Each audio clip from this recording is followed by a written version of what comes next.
So yan mga kanoypi, tapos nang na-align yung sidecar ni Mia. Tinatanggal na nila.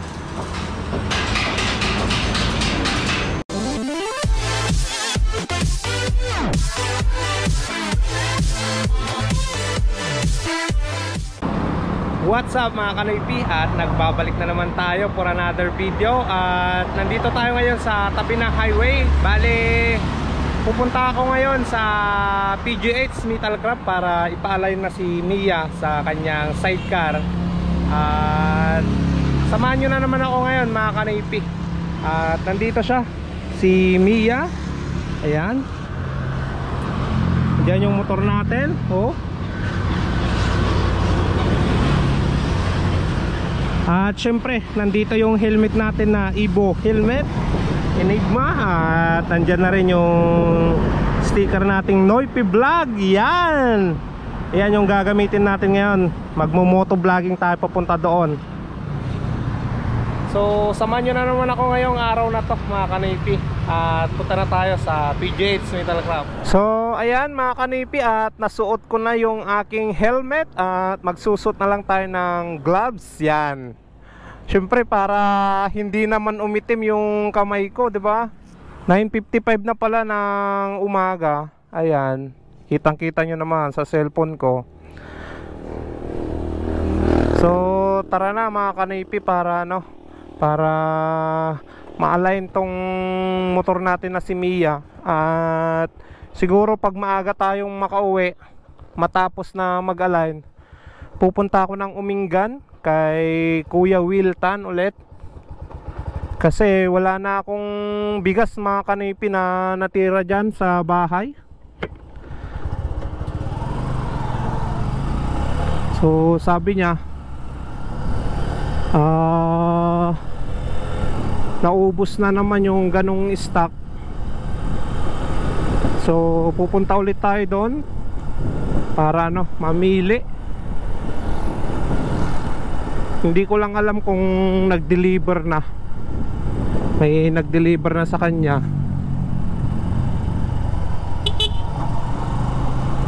At kung may nag-deliver na, kung mayroon pa rin yung dati na kinukuha nating bigas sa kanya, yun na lang din ang kukunin natin. Kung mayroon yung jasmine rice ulit, yun na lang mga kanoypi. At magandang klase talaga yun. Pwede naman yung dinurado kung mayroon yun. Kasi yun kasi yung mabenta sa akin na bigas. Yung mga malalambot ang gusto ng mga tao, mga customer ko. So syempre yun ang gusto nila, di yun ang ibenta natin, di ba mga kanoypi? Ganun lang yon. At yung 28 na dineliver niya, wala pang isang buwan, naubos na, wala na akong stock doon. Ang natira na lang doon yung bigas namin. Syempre kailangan din natin na magluto ng bigas, di ba? Kaya kumuha na rin ako doon ng jasmine rice. At masarap talaga, malambot yung jasmine rice mga kanipi.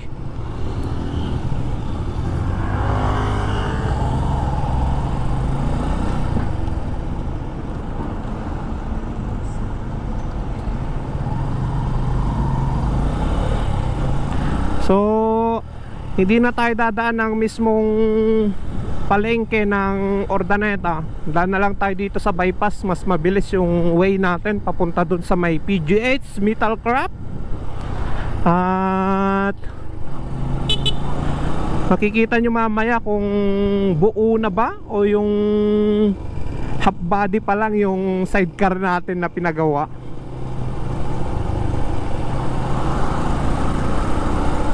At alignment lang yon mga kanipi, para sa pag na-alignment pipinturahan pa yan ng yellow. Bale yung kulay nung sidecar ko, lemon yellow yung kulay niya.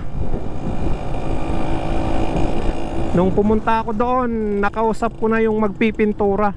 At tinanong ko sa kanya kung ano yung magandang pintura para sa sidecar ko, yung matibay-tibay. Sabi niya Ansal daw na pintura. At syempre bibili na lang ako ng ganon, Ansal na pintura na lemon yellow, para syempre sa akin naman yon, sarili ko naman yung sidecar na yon. Syempre yung maganda talaga yung ilalagay natin doon, yung quality talaga na pintura pang kotse na yon, yung sasakyan na yon, yung pintura na yon. At yan, nandito na tayo sa bypass road at kabisado nyo naman na to mga kanipi. Ilang beses na tayong dumaan dito sa bypass road ng Urdaneta. So tara mga kanipi, dire-diretso lang tayo. At 60 lang yung takbo natin, nakita nyo naman. At mayroong nag-comment doon na nakita ko sa upload ko kahapon, ano daw yung umiilaw sa dashboard niya. Ito yon, yung gear indicator niya, tapos yung battery yung nandito mga kanipi. Maganda to kasi may gear indicator siya. Alam mo kung ilan na yung cambio mo. At shoutout nga pala sa aking kaibigan dyan, mahal kong kaibigan dyan sa Taiwan. Mag-ingat ka parati dyan bro. At sana pag nakauwi ka dito sa Pilipinas, joyride tayo. Tulad nung pinag-usapan natin noon, lilibutin natin ang buong Luzon yan. Na magmumotor lang tayo, di ba? Pinag-usapan na natin yan noon. Aantayin ko yung pag-uwi mo dito bro. Robinson Ubaldo aka Scout Ranger ng New Taipei, shoutout sa'yo pre. Ingat ka parati dyan. At ako ngayon, pupunta ngayon sa PGH para magpalay ng sidecar na pinagawa ko. So siguro mas maganda talaga yung sidecar mo dito kasi ordinary lang to sa akin.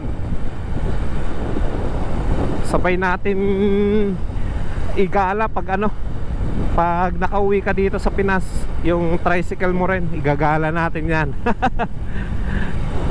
Punta tayo ng beach kasama yung mag-ina mo. At syempre kasama rin yung mag-ina ko, di ba? At nandito na tayo sa may circle dito sa may bypass road mga kanipi. Ayan, daming riders yun ah. Saan kaya pupunta na tong mga bikers na to? Mag-i-exit siguro yan dito sa may dito sa may papuntang Urdaneta. Hindi pala. Ayos, pupunta sila ng papunta sila ng Baguio. Yan. Ayan. So sana maganda yung audio natin mga kanipi. At sana nag-i-enjoy kayo sa mga ginagawa kong mga video. At comment down below kung ano yung gusto nyong puntahan. At comment down below kung enjoy kayo sa mga ginagawa kong video. Mag-suggest lang kayo kung ano yung gusto nyong gawin ko na video vlog. Ayan. Grabe si Tatang, bilis ah. Bakit kaya ang daming kwento mga kanipi? Ang daming mga siklista. Siguro kwento, mga fun ride ganon, katulad nung nasa Taiwan. Ano? Oh, grabe, ang kapal. Nasubukan ko na rin yung ganyang sumali sa fun ride sa Taiwan. Nakailang medal na rin ako doon mga kanipi. At 3 ata na medal, tapos yung certificate na 2. Bali 5 lahat yung nasalihan kong fun ride. kahit may trabaho ako ng linggo, hindi ako pumapasok sa kuwan dati, sa overtime ko noon. Makasali lang ako dyan sa fun ride at makasama ko yung mga tropang Guanyin. Shoutout sa inyo, yung mga kasama ko dyan na bikers. Ayan. Kaso wala naman silang ano mga kanipi, wala naman silang number. Ayan, ang dami nila oh. Ay! Ayos, ang dami. Pati bata nandun na.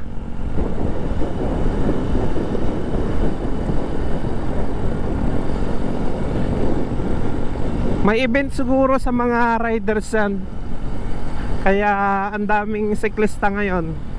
At ayos yan mga sir, para healthy lagi ang pangangatawan. Maganda yan sa katawan mga kanipi, yung pagbabike.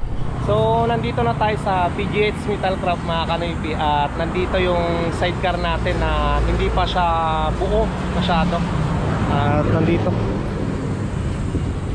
ayan o, number 33. Bali, sinabi sa akin nung gumagawa ng ganito, lalagyan daw ng butas, at yan, nilagyan siya ng butas dito para ano, para hindi mag-stuck yung tubig. Yung iba wala oh, wala siyang butas. Ito sinadya niya talaga, di ba? Ayos, kasi barkada na natin yung gumagawa diyan eh. Yan pa lang, kalahati pa lang yung sa atin. Ayan, gumagawa sila ng crash guard mga kanipi. Yan yung kabitan ng ano, ng sidecar sa motor. Ayun yung ikakalang nila mamaya.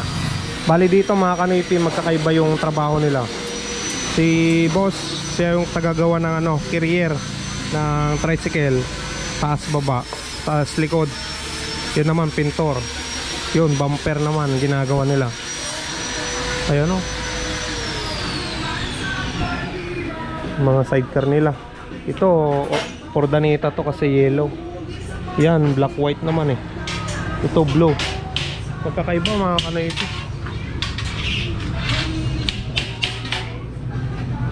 Di ka mati-design na di kinyak boss. Wala po to. Hindi nga design ticket mo.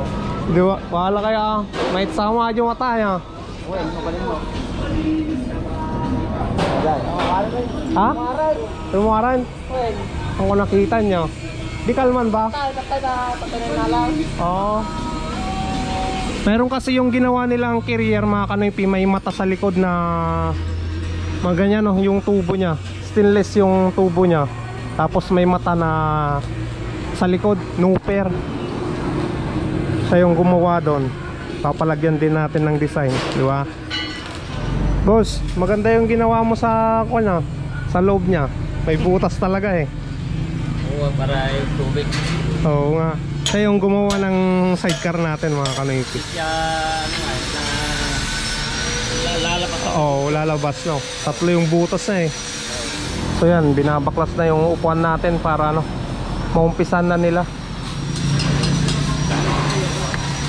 Ayan. Natanggal din. Tatanggalin pala lahat ng cover nya.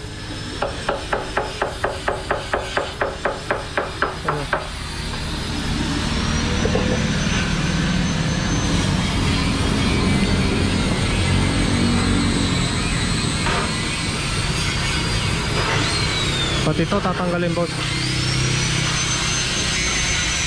Lahat pala no, mga kanipi. So ayan, nakita nyo naman, natanggal na yung upuan, yung mga bearings sa likod. Ayan o. Tatanggalin lahat ng connection para hindi masira yung ano nya, CDI nya. Tapos yung battery.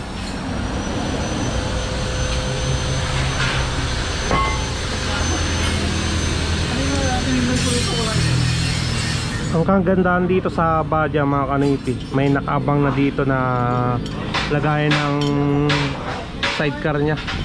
Babawasan daw nila yung clearings nya mga kanipi para malagay yun, no? Yung bakal na yun.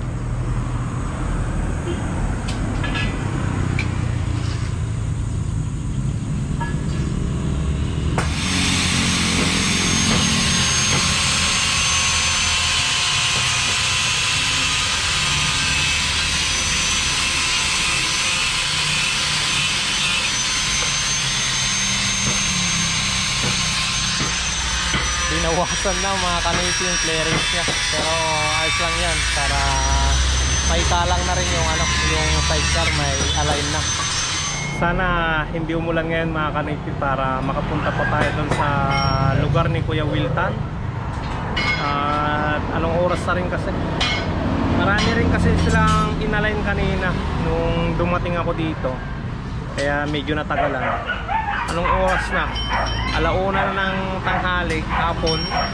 Nandito pa rin tayo sa PGH.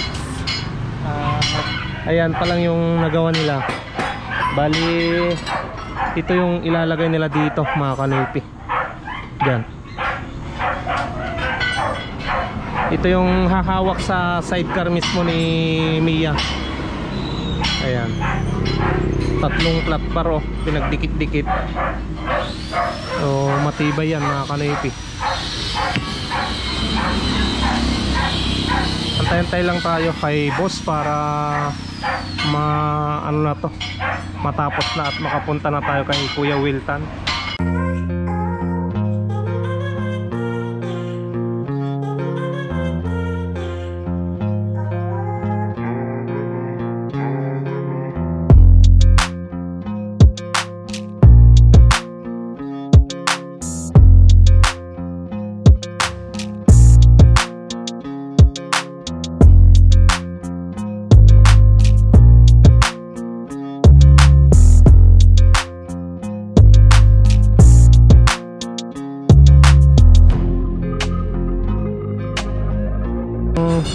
Gagawing sidecar mga kanipi.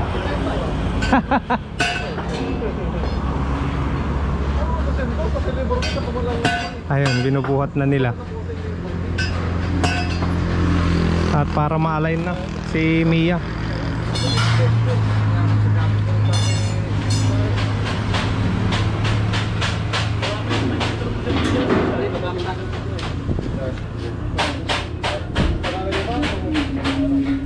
Lalagay na dito si Mia mga kanipi.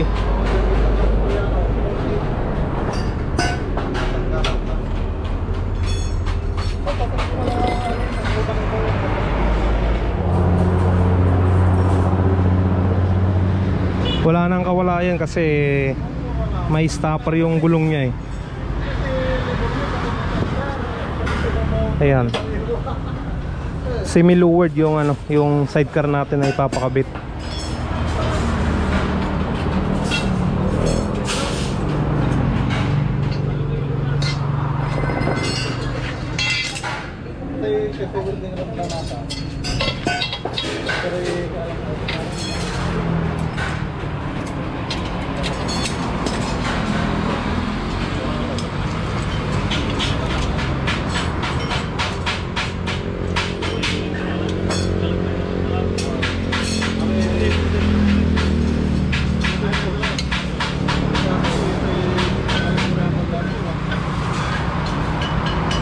Ganda, no? Titignan nila kung tayong-tayo yung motor. Sa kanila i-adjust mga kanipi. Ibibend nila yung yung kick ng motor natin mga kanipi kasi tatama dito banda. Mahaba kasi yung pag-open niya eh.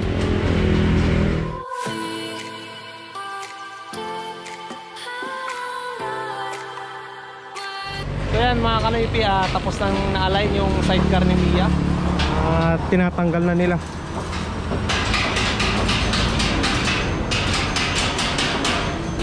Bale, natapos na yung alignment ni Mia mga kanipi. At binalik na yung mga tornilyo niya. Ayos na. Pero dito, nagbawas sila ng flarings niya. Pero hindi naman halata eh. Diba? Yan kasi yung mag-ano ng kwan niya, yung magkukonekta doon sa may sidecar. Ayos na. Bali, babalik na lang tayo dito sa A30 at para may kalang na si Mia doon sa kanyang sidecar. Yan Kuya Wiltan.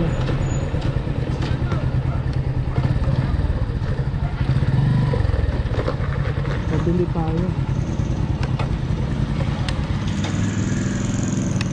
Sana nandiyan si Kuya Wiltan para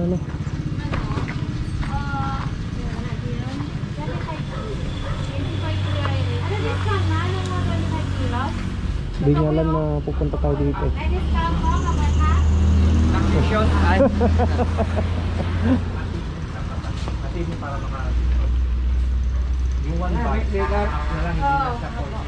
Meron pala yung dinorado, mga kanoypi. Milk maker na mga fruit. Hose. Baka magtanong pa na. So yan mga kanoypi, at pauwi na tayo. Tapos na kaming nag-usap ni Kuya Wilton. At binilan ko yung kainan nung manok ko na 6, yung pagkainan niya. Kasi lumalaki na sila mga kanoypi, at kulang na yung masikip na sa kanila yung pinagkakainan nila. At bumili tayo ng 2, pwedeng pagdikitin yan. Ayos. So uwi na tayo. Bali bukas daw si Kuya Wilton na magde-deliver sa akin ng bigas. At least may may ibibenta na naman tayo, 'di ba? So tara mga kanoypi, uwi na tayo.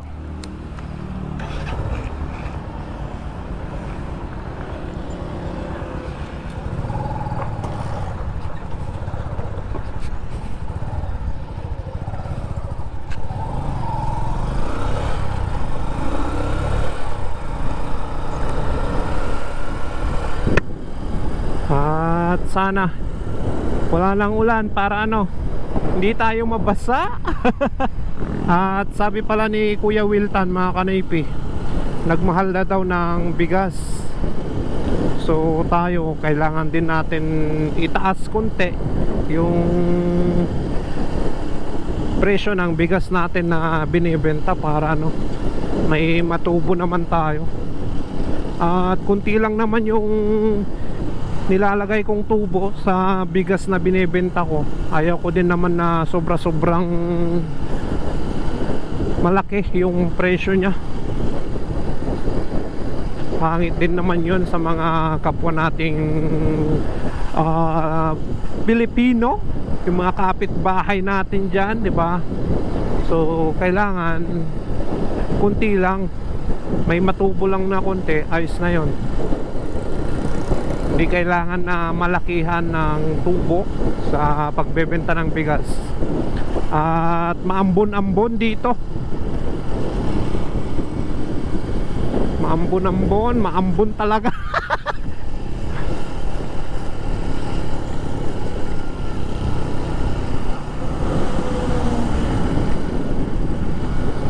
So patayin ko muna yung GoPro ko mga kanoypi, mamaya na lang, at mahirap na masira tong GoPro natin na isa. Kanina dun sa tindahan ni Kuya Wilton, hindi umuulan, hindi umaambon. Dito lang malapit sa kanila naambon. So mamaya na lang ulit mga kanoypi, tatanggalin ko muna tong GoPro ko dito sa may helmet para hindi masira, hindi mapasukan ng tubig, para may magamit pa tayo na camera, 'di ba? Kailangan nating ingatan 'to. Ito yung way natin para kumita. Para makapag-vlog. Yan. 'Di ba? Ayan, GoPro. At 'yon mga kaloypi, nandito na tayo sa bahay at kakauwi lang natin. Galing Umingan at nabutan pa ako ng ulan dyan sa daan, pero dumire-diretso na ako. At nandito na tayo para sa last portion at mag-shoutout na ako sa inyong lahat ng mga solid kanoypi. At sa mga nagpa-shoutout sa mga last na videos ko, tapusin nyo tong vlog na to, baka nandito yung mga pangalan nyo mga kanoypi. Unang-una yan, shoutout nga pala kay Kuya William Bayaka ng San Diego, California. Shoutout sa iyo Kuya. Shoutout na rin tayo kay Ate Welma Agustin at kay Kuya Pilino Agustin. Shoutout na rin tayo kay Ate Linda Valdez Vizcaino at Kuya Mon Vizcaino from Canada. Shoutout na rin tayo kay Leonardo C. Shoutout na rin kay Nel Manansala. Shoutout na rin kay Ate Dolorbina Mina from Villasis, Pangasinan. Shoutout na rin kay Ate Nits Mabini. Shoutout na rin tayo mga kanipi kay Clarita Bodolo. At shoutout na rin kay Harry Perez. Shoutout na rin kay Ronald De La Cruz. Shoutout na rin kay Homer Villanueva. Shoutout na rin kay Eduardo Blanca from Saudi Arabia. Shoutout na rin kay Ate Edna Robles. Shoutout na rin sa Bautista family from Alaminos, Pangasinan. Shoutout sa inyong magpapamilya dyan. At shoutout na rin kay Johnson Lim, Goldwyn at Ana. At shoutout na rin kay Eugene Bestel. Shoutout na rin kay Alyssa Bestel. At shoutout na rin kay Eduardo Bestel na magpapamilya. Shoutout sa inyong lahat dyan from Johnson Lim. Yan. At shoutout na rin tayo mga kanipi kay Renaldo Macapagal. Shoutout na rin tayo mga kanipi kay Renaldo Macapagal Jr. from Valenzuela. Shoutout na rin kay Becoming Ungas na laging nagko-comment. Shoutout sa'yo. At ayaw niyang pabanggit yung tunay niyang pangalan. Shoutout na rin tayo mga kanipi kay Jen Pagdanganan. At punta na rin tayo sa mga vlogger din na gustong magpa-shoutout, ma-promote yung kanilang mga YouTube channel. Shoutout nga pala kay Dayuhang Pinoy. Shoutout na rin kay JBT Vlog. Shoutout na rin kay Rani TV Cambodia. At shoutout na rin kay Kalsada Europa. Shoutout na rin kay Kawali Vlog. At shoutout na rin kay Mikti TV. Shoutout na rin kay Cherry Chen, Taiwan Warrior ng Taiwan. At shoutout na rin kay Perdi Andrea. Shoutout na rin kay Isip TV. Shoutout na rin kay Rich Cabayans Vlog. At dito na naman natatapos ang video vlog natin. Maraming salamat sa pagsama sa pag-align ng sidecar ni Mia. Abangan nyo na lang mga kanipi sa July 30. Ilalabas natin yon. At panibagong vlog na naman yon mga kanipi. At sa sidecaran na si Mia. So kita-kits na lang tayo bukas. Stay safe lagi. I love you all and peace out.